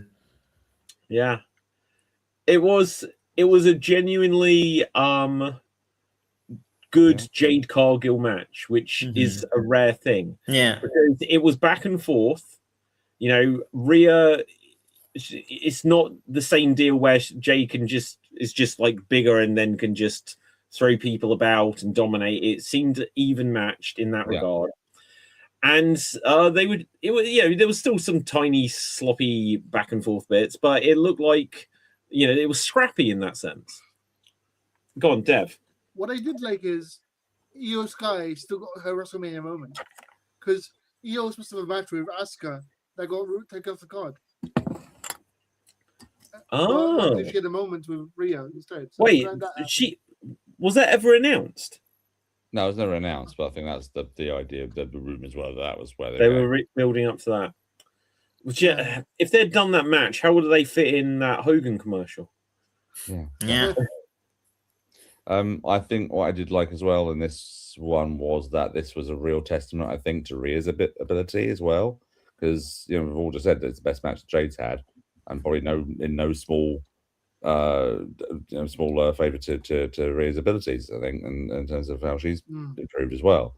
So And yeah, like you say, there's always those little bits where you can blatantly see Jade like trying to communicate with the opponent, going, I don't know what to do, I'll kick you, bam, and goes into that sort of situation where she gets a little bit lost. But I really like the counter into the finish as well. That counter where she's Yeah, the like, slide Jade, is pretty and good. she sort of kicks out and slides under into the riptide. That was very well done. Because I don't know if it's been in the news things and on the social medias that these guys have not been getting along, and there's been a lot of backstage heat, a lot of Twitter like feuding and all that sort of stuff, and a lot of bad things said on there. And I think this is sort of like almost like a Brett and Sean situation where you've got two people who probably don't like each other at all, but can make magic in the ring. Which I think all these two wrestle each other, they're probably going to be. It's probably going to get better from here. And I think that was a very good start and probably quite a good spot to have put Rhea in terms of now she's champion of that brand. She's now moved to SmackDown, where it's a bit of a fresher scene for her as well. Yeah, and she's leaving her best friend behind. If you saw Raw, yeah. So that Io can now wrestle Asuka at Backlash. There you go. That's if Io gets through anything without landing on her head. Women's Undisputed Championship. Now I had this for a while before I realized it was the women's one, but it's still good. Now, okay. Can we just say, because I don't know if it's what I said then, but this is of course if Io can get through anything without diving and landing on her head, which she's done twice in the last 2 weeks now. It's like it's that one from Monday. I was like, it was so close to just being on the top of her head. Okay, well, before we get on to the main event, in fact, we did have John Cena as the host of WrestleMania. My favorite segment of the night, like of the weekend. What, the Danhausen one? Yes. I thought it was cringeworthy. I thought it was really bad. I thought it was hideous, right? Yeah. But just before we quite get onto that, like, what did John Cena add to this? He came out, and now I'm just getting the sense from John Cena. I'm kind of like hating John Cena a little bit recently, because in the last year, all of his interviews, he's trying to show that he's really considerate and insightful, right? Every single thing is just like, okay, let's unpack that, right? And then he runs. He doesn't run out. He walks out, and he's like, "Stu, it's different. Not gonna run." And then he realizes that it's such a long thing. He has to jog down to get into the ring. He doesn't slide in. Doesn't slide in. And well, exactly right. And his promo is like, "Oh, and here's a big thing." It's like there was nothing. He had nothing. They didn't give him anything to talk about. To announce the capacity or the which wasn't even impressive because it was like WrestleMania standards. It's like 50,000 would do. Yeah, and also, but even with that, they sort of tackled the controversy head on. He's like, "There's been lots of discussion about this, and it's 50,000." It's like, well, that's 10,000 less at least, or 18,000 less than what you had, whatever it was. Dev, we forgot to mention one thing as well. What? Cena announced that Bianca Belair was pregnant. Oh yeah, that's a good point. Yeah, so he didn't announce that, did he? He was like, allowed her to do that. He was in the ring. Yeah, she came down. That was a really nice reveal. I'm so pleased, actually. Speaking of that, a couple of weeks ago, when there was like the rumor she still isn't back, that she still had some sort of dressing on her finger, which is worrying. But I'm so pleased that she still had her finger, because there was this rumor that she'd lost her finger. Yeah. That's just horrific. You know, she doesn't deserve anything like that. But yeah, so she's pregnant. That it was nice for her to have that appearance. It was a WrestleMania moment for her, so that was cool. But the Miz is just forever in this spot of WrestleMania nonsense now. You know, he went from Snoop Dogg to Danhausen. Kit Wilson, though, he came in the ring. They didn't give him anything meaningful to do, but again, he was in the ring with John Cena at WrestleMania, so good for him. Yeah. And the mini wrestlers got a lot more than I thought they were going to as well, which was pretty weird. One of them took a bump, and then the other one punched Kit in the dick. Yeah, that was funny. That was good. That was pretty good. What was with Michael Cole? He's like, they're the midget Housens. Yeah, don't have a go at me. They want to be called that, right? They're from a wrestling company that has that word in the title. So like, yeah, okay. So I don't know, like that I what still don't think you should have said are we it. not allowed to say that word at all? Because Cole did, right? Am I about to be cancelled for that? No, Um, no, Right, you it's brought it in No, the still- match. I think I didn't think it was that big a thing, but Michael Cole, it was like I've got permission. It was over the top, I thought. Well, I think he probably, it's probably wise that he did that. I think otherwise people would have been. Yeah, because people would cancel him for that. We'll just Because, say now they Bruce call Wayne was themselves supposed and to just know. say it. But yeah, I guess so. I guess so. Crazy times and all that. But Roman Reigns defeated CM Punk when I don't know what did we make of the ending here? Punk had him and then just kind of collapsed down It's That's- because he's old, you know. yeah. It's the two GTS combos that he used to beat Mox and Seth, and now he tried it on Roman, but he couldn't get him up for the second GTS. Yeah, but why did he pass out? He's old. He's old. Because he's old. Oh, yeah. It was a very good match. I don't know what how would other people rank it? It didn't blow my mind. It was good. It was a slog. I didn't really. Yeah. Sorry. I didn't really. No, you Okay. rock paper scissors. Dev. First, Dave, Right. DJ, go. I didn't really care much about this feud, to be honest, to get invested. So for me, and the match was, it was not the worst, but I wouldn't like. If I had not seen this match, I don't think I would have lost anything from WrestleMania for sure. Not from the last, I don't know, the last week. Mm. Oh, I thought it was one of the best matches on the WrestleMania weekend. Partly because they had the time to breathe and do stuff with it.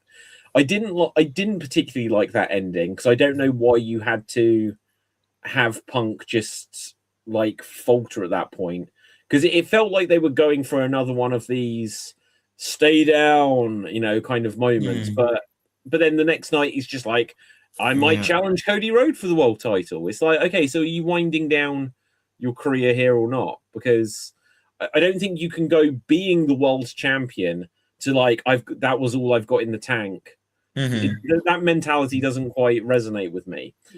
Overall, though, I thought it was pretty good. Roman using the stairs right in front of the referee, and then again the commentators had to kind of be like, well, we're going to let some stuff slide because it's such an important match.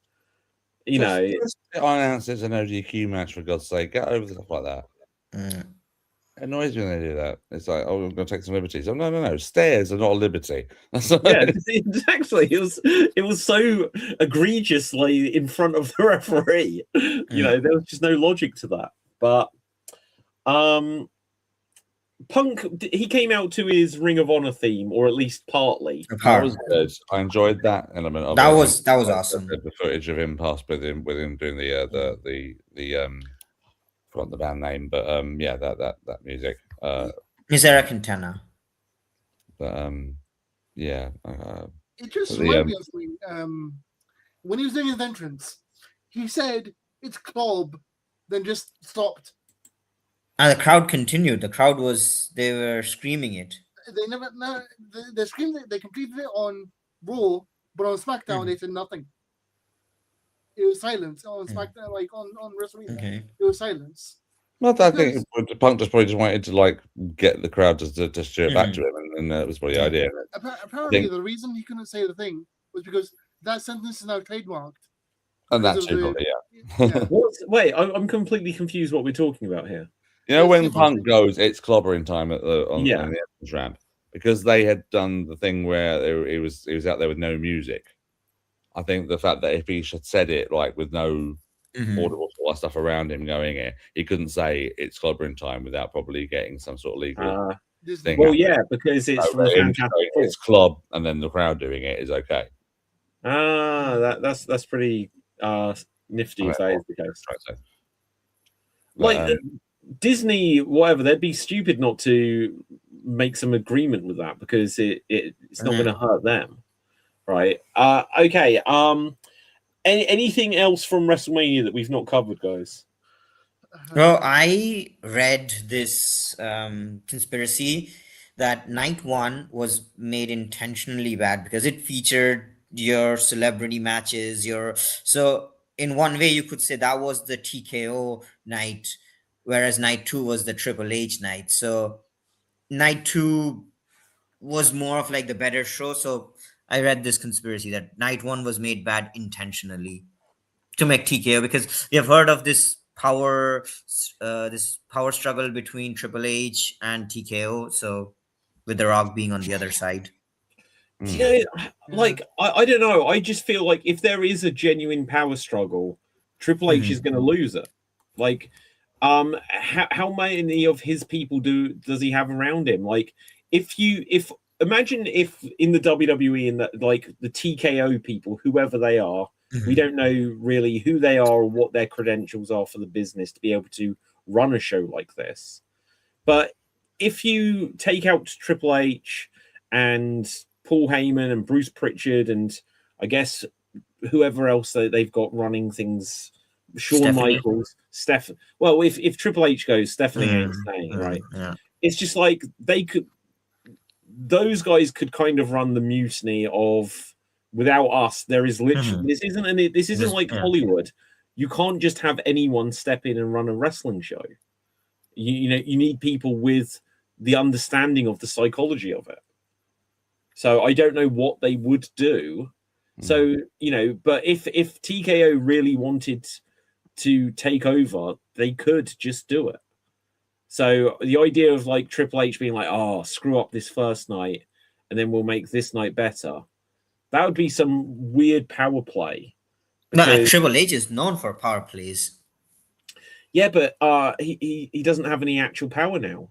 Like his actual power, like when Vince was in charge, it's like, well, eventually Stephanie and Triple H were positioning to take over instead of Shane.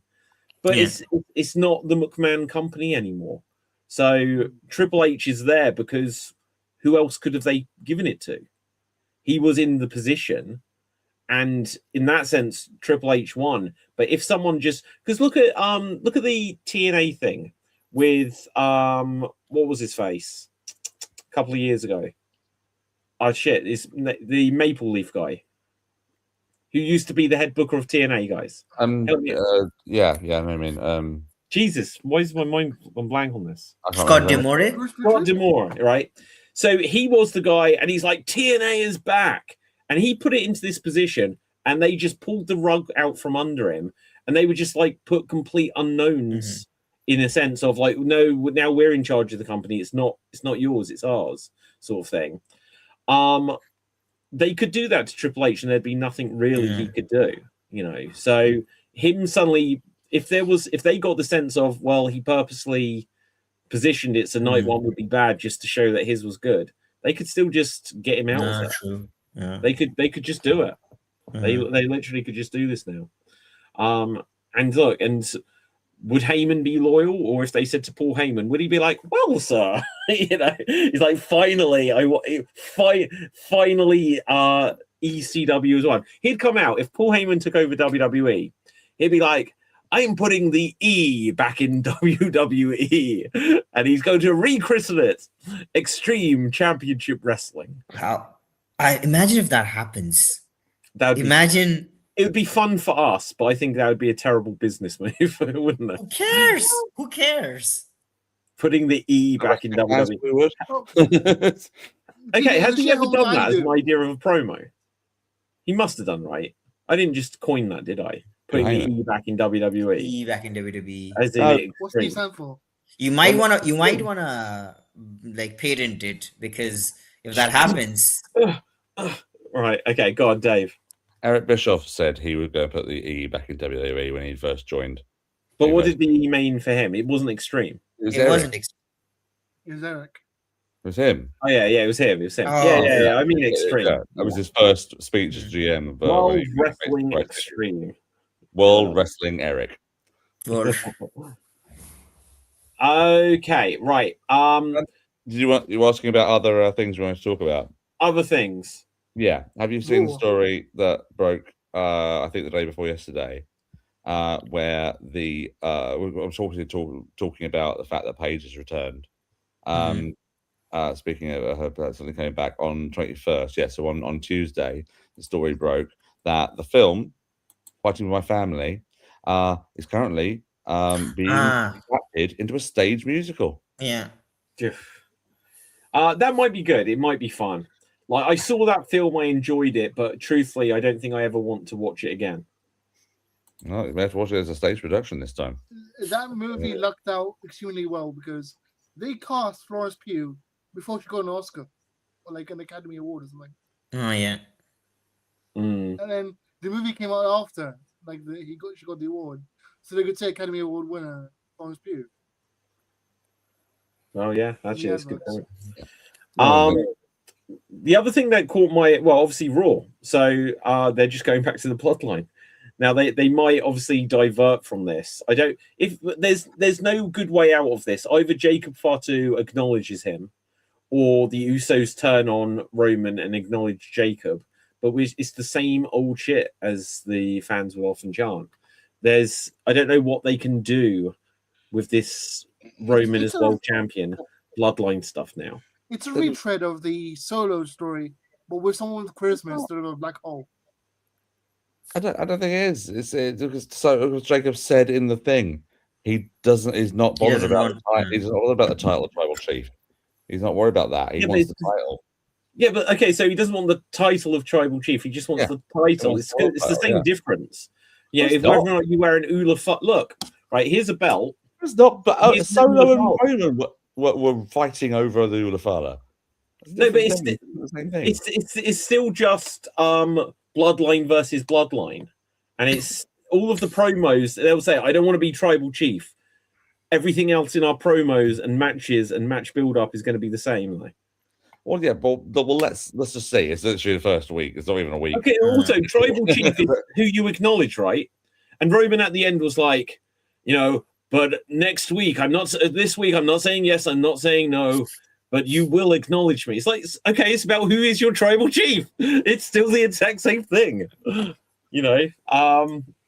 just that'll be interesting. What Fatu said, but sorry, I'm just going by what Fatu actually said in the promo. But he said, I don't want tribal chief, but he's like, I want your car, I want your money, I want all of this. Which is what you get when you're tribal chief. And then Roman's just like, you will acknowledge me as my tribal chief, right? But anyway, I digress. Anything else from Raw? Because I've kind of blanked on it a little bit. Sol Ruka's debut, Ethan Page debut. Oh yeah, yeah. The Sol Ruka match was really, really, really good. And who interfered? Didn't she? Did she get badly injured on NXT, or it was just They had the match with the last woman standing match, main evented it, and she took this bump off of their weird little platform. She fell off a balcony onto a table or something. This balcony platform they always have in this performance center for some reason. And and she went backwards supposedly through two tables, but only one of them broke, and her head hit the other one on that one. But there hasn't been any reports about her getting hurt, which is good. So.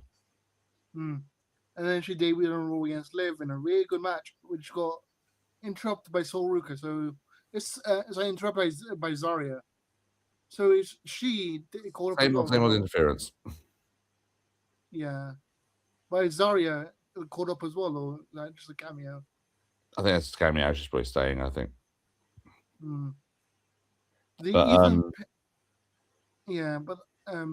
See, that's what annoyed me because compared to the WrestleMania match, the Liv Morgan match they had on Raw was so much better.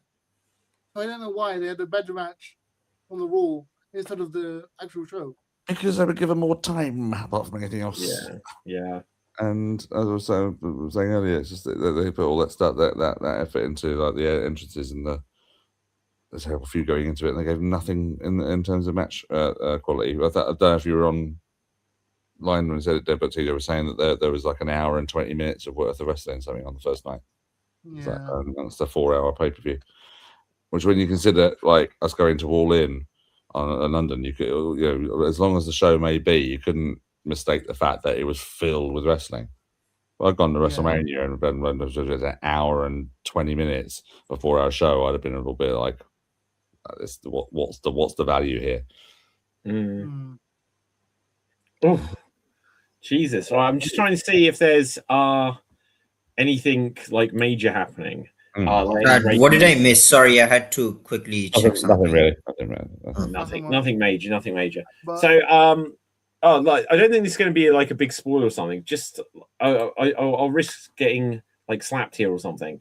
But this is from Dynamite, Ciampa against Darby. This doesn't reveal a result, but this is unbelievable. Oh no, you don't want sound. Yeah, This is crazy. That is nuts. I don't. What at the end? Did he bust his own leg? No. I'm just saying there was nothing there. I thought he was going through a table or something. No, exactly. Literally just out to the floor. Yeah. I haven't seen that match yet. I don't know who wins it, but Well done, you guys for calling the title change last week. So we haven't talked about that. If we Darby beating after the world title. Darby. Oh, okay. I'm so pleased for Darby. Because he wasn't even one of the four pillars, was he? Oh, he was one of the 4 pillars. Who were the 4 pillars? It was Sammy Guevara, Jungle Boy, MJF, Davari, Sammy Guevara, and Jungle Boy, Jeff Perry. Okay, so it was Darby. Okay. Yeah, so I'm pleased because you think this many years later, only MJF had become a world champion out of that. So I'm pleased that happened. It was nice that Sting came out at the end. I think it was done perfectly, like at the start of the night, and then Darby saying that I'm gonna either succeed as Darby or fail as Darby. I truly believe Darby Allin is someone, both the character and the person, he actually believes that in being Darby Allin, and which is kind of very fitting for a promotion like AEW. AEW is this alternative. It's the hippie promotion. What I didn't like though actually was at the beginning of the night when MJF was like, "Kid, you're not ready for it," and he's like, "I am ready for it. I got it." Why was he crying? Why had MJF like? He got emotional. I guess. Yeah, he got to him too much. It's I felt like he sounded like he shouldn't be cutting promos. Like but David, he did it for his father, Sting Rhodes. Yeah, he did it for his for Sting. But the interesting thing out of this will just be where they go with him as world champion. For me, sorry, I just want to add one more thing just to follow up that promo. I think the part where, like, right before his match starts, he runs into Sting and he's like, Sting's like, "You know what you got to do?" It's like, "It's showtime." And then Sting is like, "No, it's not showtime. It's your time," which is kind of it's like, a lot of people thought that Darby's kind of like AEW are placing him as their Sting, but no. I know when people say that this guy is or this girl is the second, this other person, it's kind of meant in like, good faith, but I always think no, I'd rather have someone be the first Darby Allin than being the second Sting. So then he goes out and then he hits 4 coffin drops, which are, I guess, I don't know, symbolic of the 4 pillars. And then he beats MJF with the headlock cover, a move that has been tied to them since even before AEW existed. Okay, that was quite fun in the just before, like, in that opening segment, Darby was like, "And I'm going to beat you with a headlock takedown." Yeah. I was like, "What? I didn't know about their history with that." Well, no, but they've done it. But MJF like said it in the speech. MJF said it, yeah. I beat you twice with a side. Okay, yeah. And then he said it there. And TJ's right. Yeah, they've actually done it beforehand, but previously they did a PWG match. MJF's only match in PWG was against Darby Allin, and Darby won that with a side headlock takeover. That takeover has been their running thing for years, as TJ says. But yeah, no, I think you're quite right. It was a nice sort of story within this one, like a show story rather than sort of like an elongated angle. Sort of also you had the sort of like the sort of, because it was a short match as well, but you already knew that MJF was banged up from the match with Omega. And obviously he tried to cheat with the Lobo straight away, and Darby just like screw you, I'm going to do the same thing then, and got away with that. And then I didn't even think about the 4 pillars being the 4 coffin drops. That was interesting idea, yeah. But it was perfectly encapsulated, I thought. Yeah. Well. But I think they're going to do this whole thing. I guess Darby's just going to be a fighting champion now because he's I think he's taking on Brody next week on Dynamite, which is going to be pretty good, I would imagine. And I think some people have been saying, oh, Brody could turn on him and all that sort of stuff and do a heel run there, which I don't really want to see. I think we've seen the Brody heel stuff about they keep him as a good guy for a bit. And also, I think given the current support he has received, you cannot turn him heel. Yeah, with everything else, you cannot turn him heel. Yeah, that would be a mistake. For some reason, he doesn't like ice cubes. Yeah. Absolutely, but yeah, I think there's a huge amount else from the AEW side of things and things like that. I still haven't watched it. I do want to put it to you guys. Has anyone watched Sandman versus Invisible Man? No, I want to. I've seen a couple of clips. I saw Mick Foley come out. Yeah, I heard. I saw that Sandman took the L though, right? He lost that match. No, is that a spoiler? Yeah. Well, spoilers. Putting the younger talent over, it's fine. Okay, yeah. Fair. Oh, yeah. Well, do you know? Yeah, I don't have a particular comment on that. To be honest, right? Anything else, guys? Before we call it a day here, I can't see that there's any breaking news, but I'll check one more source. There was the Guardian did a big profile piece on Linda McMahon the other night, the other day, which my wife was reading and going, honey, why do you watch this stuff? This stuff has been because it was listing a lot of the Attitude Era sort of stuff that happened during her while their height and things like that. So what on TV or behind the scenes? No, on TV. The whole thing that what Linda McMahon did on screen, things like that, acting comatose while her husband was groping a female employee in front of her and all that sort of stuff. While she's supposed to be knocked out and all that stuff. The stuff that's Mania 17, that sort of stuff, and all the height of the Attitude Era, her getting tombstone by Kane and all those other bits and pieces, and it's that sort of stuff where you go, this actually is hard to defend as a wrestling fan. It's indefensible. Everything's hard to defend as a wrestling fan, to be honest. Yeah. It is indefensible.